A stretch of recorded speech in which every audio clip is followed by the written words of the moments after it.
Sin, but sin lawfully. How can the ignorant man learn? How can the ignorant man grow? The ignorant man always has two options: to learn or to stay ignorant. If the ignorant man wants to learn, he will learn through sin.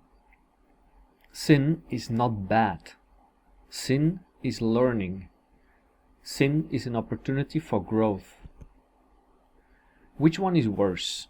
The conscious man who is afraid to make a mistake, the sin, or the unconscious man who sins and learns?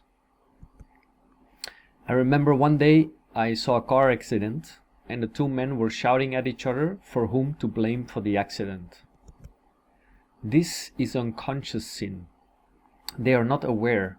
They blame each other for who is right and who is wrong. This unconscious sin is opportunity for growth. If they just realize they are attached to the mind, to the blame, to the anger, they would free themselves. The opportunity is there. It just requires one moment of realization. Every day you sin. Every day is a mistake. Every day is imperfection. Even this article is a sin. Even these words are sin. Because it is imperfection. And it is imperfection that leads to perfection. Once you are able to accept that you are imperfect, you become perfect. Perfectionism is God. Perfectionism is the universe. It is all, and all is one. Oneness is within every human being, and it is the journey and the purpose of your life to bring you there. There are two types of sin: the mental sin and the spiritual conscious sin. Do not engage in spiritual sin. Spiritual sin weakens you. It makes you poor. It brings you down. For example, to steal or to cheat on someone are spiritual sins. Mental sin strengthens you. It makes you grow. It helps you flourish. For example, doing a presentation when you are afraid is a mental sin. The sin is on the mind. The sin is in the mind. You are sinning against the mind, against the ego. You are challenging your own self-worth through the ego, which leads to self-liberation. Or in the case of the car accident, sin against the mind.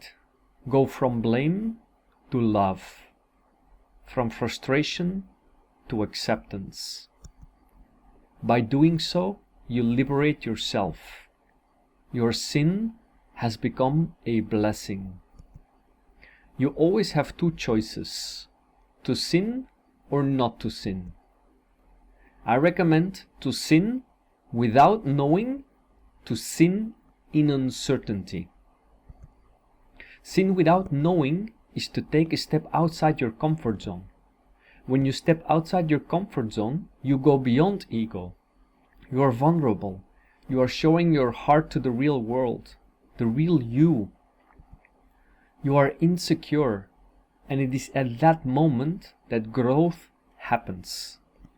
The ego wants to feel safe and secure, but this false safety and security is holding you back from connecting with the real you. And therefore I say, sin lawfully, which is to challenge your ego, to overcome your fears, to go beyond your mind so that you can be true to your heart. Challenge your mind by sinning towards the mind. Sin to and through the fear, and this is lawful sin. And this is the only path to self-liberation.